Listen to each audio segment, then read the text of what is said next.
नमस्कार विद्यार्थियों, मैं भूपेंद्र कुमार बसंत स्वागत है आपका आपके अपने चैनल द बसंत क्लासेस में।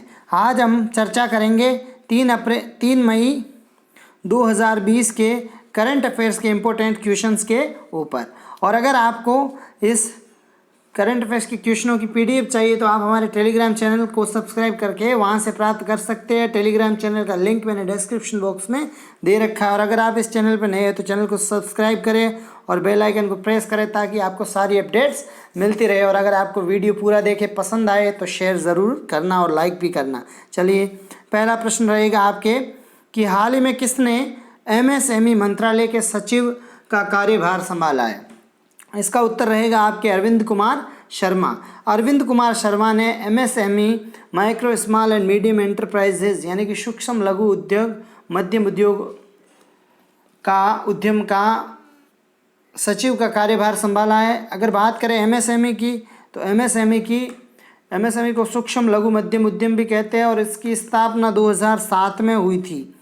एमएसएमई की स्थापना 2007 में हुई थी और इसका मुख्यालय नई दिल्ली में है। इसका मुख्यालय कहाँ पे है? नई दिल्ली में। अगर बात करें एमएसएमई मंत्री कौन है यानी कि केंद्रीय सूक्ष्म लघु एवं मध्यम उद्यम मंत्री, तो नितिन जयराम गडकरी सूक्ष्म लघु एवं मध्यम उद्यम मंत्री है, नितिन जयराम गडकरी। चलिए अगले प्रश्न की ओर। अगला प्रश्न रहेगा आपके कि हाल ही में किसने कोरोना वायरस का खात्मा करने के लिए इलेक्ट्रोस्टैटिक कीटाणु शोधन मशीन विकसित की है।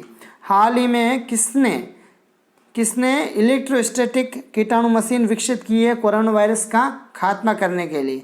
तो ये CSIR और CSIO इन दोनों ने मिलके किए उपयुक्त दोनों उत्तर रहेगा इसका। इलेक्ट्रोस्टैटिक कीटाणु शोधन मशीन इलेक्ट्रोस्टैटिक सिद्धांत पर काम करती है और सूक्ष्म जीवों और वायरस को खत्म करने के लिए कीटाणुनाशक की समान और बारीक स्प्रे बूंदों का उत्पादन करता है और इस प्रकार ये बहुत प्रभावी ढंग से कोरोना वायरस और रोगाणुओं का खात्मा कर देता है। CSIR की बात करें तो CSIR की फुल फॉर्म रहेगी आपके council of scientific and industrial research. C for council, S for scientific and I for industrial. इस तरह से council of scientific and industrial research यानी कि वैज्ञानिक और औद्योगिक अनुसंधान परिषद। और CSIO की बात करें तो साइंटिफिक एंड इंस्ट्रूमेंट्स ऑर्गेनाइजेशन, केंद्रीय वैज्ञानिक उपकरण संगठन। ठीक है, चलिए दोस्तों अगले प्रश्न की ओर। अगला प्रश्न रहेगा आपके कि हाल ही में विश्व टूना दिवस वर्ल्ड टूना डे कब मनाया गया। तो इसका उत्तर रहेगा आपके 2 मई को। इस दिवस का उद्देश्य क्या है? इस दिवस का उद्देश्य मछली के महत्व के बारे में लोगों को जागरूक करना। और इसे पहली बार कब मनाया गया था? 2017 में मनाया गया था और इसे मनाने की घोषणा संयुक्त राष्ट्र संघ यानी कि UN के द्वारा की गई थी। अब बात करें UN की, भाई संयुक्त राष्ट्र की बात करें, UN की बात करें तो यूनाइटेड नेशन संयुक्त राष्ट्र की स्थापना आपके 24 अक्टूबर 1945 को हुई थी और इसका मुख्यालय वर्तमान में न्यूयॉर्क USA में है। और टोटल इसके मेंबर यानी कि कंट्रीज सदस्य देश कितने हैं? 193। और वर्तमान में UN के अध्यक्ष है आपके एंटोनियो गुटेरस वर्तमान में UN के अध्यक्ष है। चलिए अगले प्रश्न की ओर। अगला प्रश्न रहेगा आपके कि हाल ही में कोविड-19 को विघटित करने के लिए माइक्रोवेव स्टेलाइजर अतुल्य, नाम क्या है? माइक्रोवेव स्टेलाइजर अतुल्य किस संस्थान ने विकसित किया है? यानी कि कोविड-19 को विघटित करने के लिए माइक्रोवेव स्टेलाइजर जिसका नाम क्या है? अतुल्य, किस संस्थान ने विकसित किया है? तो इसका उत्तर रहेगा DIAT। माइक्रोवेव स्टेलाइजर अतुल्य 56 डिग्री से 60 डिग्री सेल्सियस तापमान में विभेदकारी हीटिंग की मदद से कोविड-19 वायरस का विघटन करेगा और ये संस्थान महाराष्ट्र राज्य के पुणे शहर में स्थित है। जो ये DIAT है ये कहाँ पे है? महाराष्ट्र राज्य के पुणे शहर में स्थित है। अब बात करें DIAT की तो DIAT यानी कि DIAT यानी कि D से डिफेंस, I से इंस्टीट्यूट ऑफ, A से एडवांस, एंड टी से टेक्नोलॉजी यानी defence institute of advance technology, उन्नत प्रौद्योगिकी रक्षा संस्थान। अब बात करें DAAT की स्थापना, DAAT की स्थापना 1952 में हुई थी। और चांसलर, वर्तमान में DAAT के चांसलर कौन है? DAAT के चांसलर है राजनाथ सिंह। राजनाथ सिंह वर्तमान में DAAT के चांसलर है। ठीक है दोस्तों, चलिए अगले प्रश्न की ओर। अगला प्रश्न रहेगा आपके कि हाल ही में परिवहन एवं राजमार्ग मंत्रालय के सचिव कौन नियुक्त किए गए? हाल ही में परिवहन एवं राजमार्ग मंत्रालय के सचिव कौन नियुक्त किए गए थे? इसका उत्तर रहेगा गिरधर अरमाने। किसको नियुक्त किया गया है? गिरधर अरमाने को। केंद्रीय सड़क परिवहन और राजमार्ग मंत्री, उन्होंने इनको नियुक्त किया गया। और केंद्रीय परिवहन एवं सड़क राजमार्ग मंत्री कौन है? नितिन जयराम गडकरी। नितिन गडकरी। ठीक है, चलिए मित्रों अगले प्रश्न की ओर। अगला प्रश्न रहेगा आपके कि हाल ही में किस भारतीय को अमेरिकी academy of arts and sciences, हाल ही में किस भारतीय को American academy of arts and sciences की मानद सदस्य के रूप में नियुक्त किया गया है या फिर चुना गया है? तो इसका तो उत्तर रहेगा आपके शोभना नरसिम्हन। शोभना नरसिम्हन को American academy of arts and sciences की मानद सदस्य के रूप में चुना गया है। चलिए अगले प्रश्न की ओर। अगला प्रश्न रहेगा आपके आज का, ओपन बजट सर्वेक्षण 2019 में बजट पारदर्शिता व जवाबदेही रिपोर्ट के मामले में भारत की रैंक क्या है? यानी कि बजट ट्रांसपेरेंसी एंड अकाउंटेबिलिटी जो रिपोर्ट आई है, बजट पारदर्शिता व जवाबदेही रिपोर्ट में भारत की रैंक कौन सी है? तो इसका उत्तर रहेगा आपके 53वीं यानी 53 नंबर पे भारत है इस रिपोर्ट के अनुसार। International budget partnership report IBP ने जारी किया। ये रिपोर्ट किसने जारी की है? IBP ने, इंटरनेशनल बजट पार्टनरशिप रिपोर्ट। 117 देशों में, ये 117 देशों की टोटल रिपोर्ट निकाली गई, जिसमें पहले स्थान पे कौन रहा? पहले स्थान पे रहा आपके न्यूजीलैंड। और भारत कौन से स्थान पे रहा है? भारत रहा है 53वें स्थान पर। ठीक है दोस्तों, चलिए अगले प्रश्न की ओर। अगला प्रश्न रहेगा आपके, किस देश ने बौद्धिक संपदा संरक्षण के लिए, किस देश ने बौद्धिक संपदा संरक्षण के लिए भारत को प्राथमिकता की सूची में रखा है? तो इसका उत्तर रहेगा आपके अमेरिका। भारत के साथ इस सूची में अन्य 10 देशों को भी शामिल किया गया है।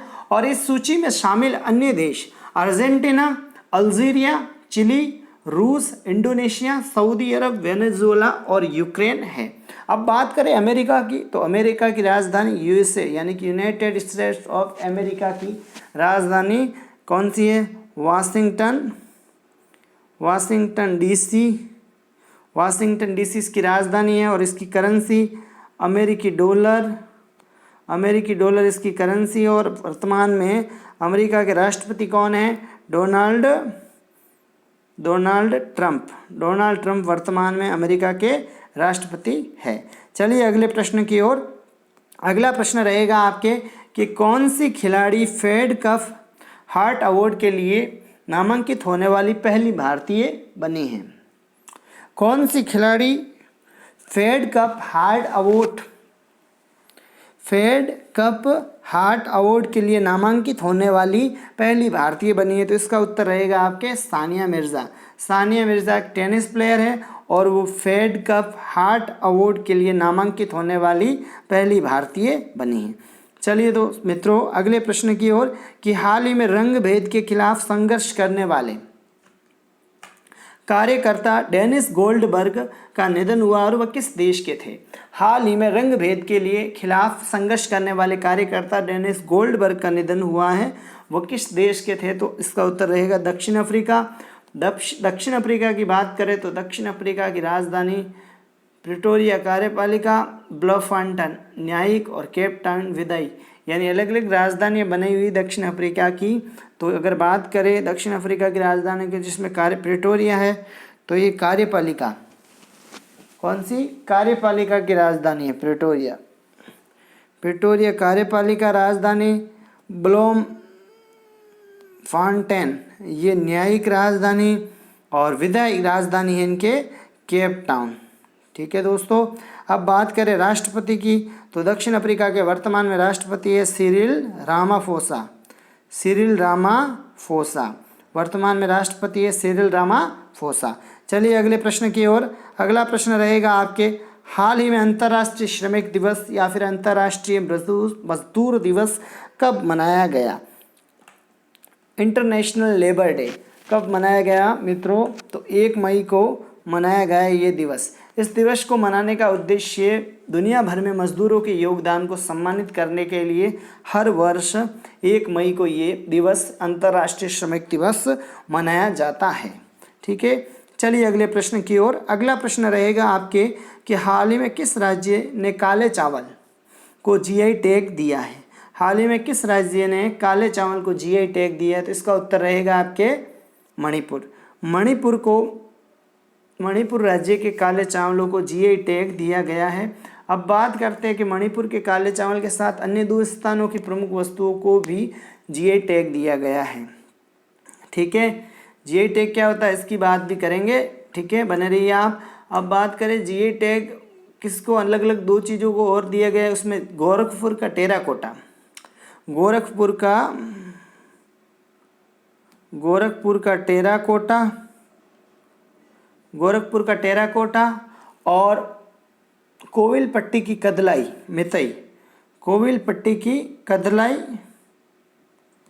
मितई भी शामिल है। इन दोनों को भी इसके साथ जीआई टैग दिया गया है। मणिपुर के काले चावल जैसे चा खाओ, मणिपुर के जो काले चावल है उसे चा खाओ भी कहा जाता है, चा खाओ। और ये चावल मिठाई और दलिया बनाने में काम आता है।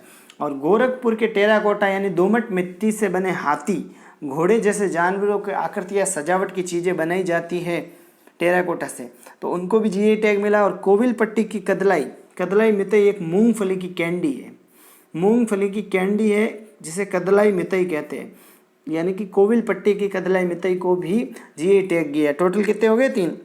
एक तो काले चावल जो कि मणिपुर के हैं उनको जीआई टैग मिला है, ठीक है, नंबर 1। और दूसरा गोरखपुर के टेराकोटा को, और तीसरा कोविलपट्टी की कदलाई मितई, यानी कदलाई मितई क्या है? एक मूंगफली की कैंडी। अब बात करें जीआई टैग की, तो जीआई टैग क्या होता है? जीआई टैग उस वस्तु अथवा उत्पाद को दिया जाता है जो कि विशिष्ट क्षेत्र का प्रतिनिधित्व करती है और किसी विशिष्ट स्थान पर ही पाई जाती है। और जीआई टैग कृषि उत्पादों, प्राकृतिक वस्तुओं तथा निर्मित वस्तुओं उनकी विशिष्ट गुणवत्ता के लिए दिया जाता है। हर एक वस्तु को नहीं दिया जाता। एक तो जीआई टैग क्या प्रदर्शित करेगा कि वो उस विशेष क्षेत्र का है, एक वो उसी स्थान पे पाया जाता है, और दूसरा स्टैंडर्ड यानी क्वालिटी उसकी अच्छी होनी चाहिए। कृषि उत्पाद हो, प्राकृतिक वस्तु हो या निर्मित वस्तु हो, तो लेकिन उसकी स्टैंडर्ड क्वालिटी गुणवत्ता युक्त होनी चाहिए, तो उसी को मिलेगा। बात करें मणिपुर की, मणिपुर आ गया है तो बीच में, तो मणिपुर की राजधानी क्या है? इम्फाल। और मणिपुर के वर्तमान में मुख्यमंत्री एन बीरेन सिंह जो कि भारतीय जनता पार्टी से है। और मणिपुर के वर्तमान में गवर्नर नज़मा हेपतुल्ला। कौन है? नज़मा हेपतुल्ला वर्तमान में मणिपुर के गवर्नर है। और मणिपुर की लोकटक झील फेमस, वहाँ की प्रसिद्ध झील है, तो इसका नाम भी आप ध्यान रखें। और एक नेशनल पार्क भी है मणिपुर में जो प्रसिद्ध है, केयुबुल लामजाओ। क्या है? केयुबुल लामजाओ नेशनल पार्क का नाम है। चलिए अगले प्रश्न की ओर कि हाल ही में 1 मई को किस राज्य ने अपना स्थापना दिवस मनाया? हाल ही में 1 मई को किस राज्य ने अपना स्थापना दिवस मनाया? महाराष्ट्र और गुजरात दोनों इसके उत्तर रहेंगे, यानी कि महाराष्ट्र और गुजरात दोनों का स्थापना दिवस 1 मई को मनाया जाता है।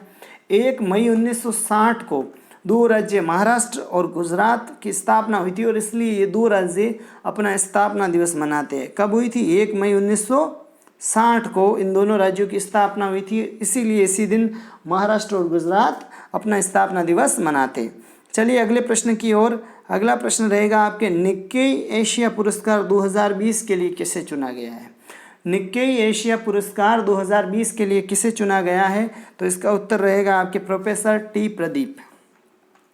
आईआईटी मद्रास के प्रोफेसर टी प्रदीप यानी कि प्रोफेसर थल्लपिल प्रदीप को निक्केई एशिया पुरस्कार 2020 विज्ञान और प्रौद्योगिकी की श्रेणी में दिया जाएगा। ठीक है मित्रों, ये आज के आपके काफ़ी महत्वपूर्ण प्रश्न थे जो परीक्षा में आने लायक हैं सारे के सारे। और ऐसे प्रश्न हमेशा मैं लेके आपके बीच में हाजिर होता हूँ सुबह के समय में, और आप भी इस पे मेहनत कीजिए और एक टाइम टेबल बना दीजिए कि सुबह के टाइम मुझे करंट अफेयर्स पढ़ने हैं, उसके बाद में अन्य सब्जेक्ट पढ़ने हैं, ताकि आपका टाइम वेस्ट ना हो। टाइम मैनेजमेंट करके चलिए, क्योंकि आने वाला वक्त इससे ज़्यादा कंपटीशन लाने वाला है। तो ज़्यादा से ज़्यादा कोशिश करिए और जल्द से जल्द सफलता हासिल करके अपना और अपने परिवार वालों को भी आराम दे और उन्हें भी खुशियाँ दे। ठीक है, अब चलते हैं। हमेशा मैं आपको वीडियो में एक लास्ट में प्रश्न पूछता हूँ और उसका उत्तर देने के लिए आपको कहता हूँ। तो कल मैंने आपको प्रश्न पूछा था, कौन सा था? ये प्रश्न था कि हाल में हेमा बारली का निधन हुआ है, उनका संबंध किस क्षेत्र से था? हाल ही में हेमा बारली का निधन हुआ है, उनका संबंध किस क्षेत्र से था? तो इसका उत्तर रहेगा आपके, हाल ही में हेमा बारली का निधन हुआ है, वो कौन थे? स्वतंत्रता सेनानी, स्वतंत्रता सेनानी थे। और पद्मश्री से संबंधित गांधीवादी विचारधारक हेमा बारली 101 वर्ष की आयु में निधन हो गया। पद्मश्री से सम्मानित थे, स्वतंत्रता सेनानी थे और गांधीवादी विचारधारा के थे। ठीक है, ये कल के प्रश्न का उत्तर था। और आज का प्रश्न आपके रहेगा कि हाल ही में दुनिया का सबसे ज़्यादा देखे जाने वाला कार्यक्रम कौन सा बना है? महाभारत, रामायण, कृष्णा, शक्तिमान, इनमें से आपको कमेंट बॉक्स में उत्तर टाइप करना है इसका, और सब ज़रूर करें। अगर आपको वीडियो पसंद आया है तो लाइक किए बिना मत जाना, क्योंकि लाइक से मुझे मोटिवेशन मिलता है। मैं आपके लिए सुबह 4 बजे उठकर ये प्रश्न लेके आता हूँ, तो कुछ मान हमारा भी रख दीजिए, लाइक कीजिए। अगर अच्छे लगे तो इसको शेयर भी कीजिए, आपका कुछ नहीं जाएगा, शेयर करने से हमें भी सपोर्ट मिलेगा। और शेयर कीजिए, और इस चैनल को सब्सक्राइब नहीं किया तो सब्सक्राइब कर दीजिए और बेल आइकन को प्रेस कीजिए। और हमारे टेलीग्राम चैनल को पीडीएफ के लिए और फेसबुक पेज को नई नई अपडेट्स के लिए भी फॉलो करके रख ले। धन्यवाद दोस्तों, मिलते हैं कल सुबह एक नई उमंग, नई जोश के साथ और नए प्रश्नों के साथ।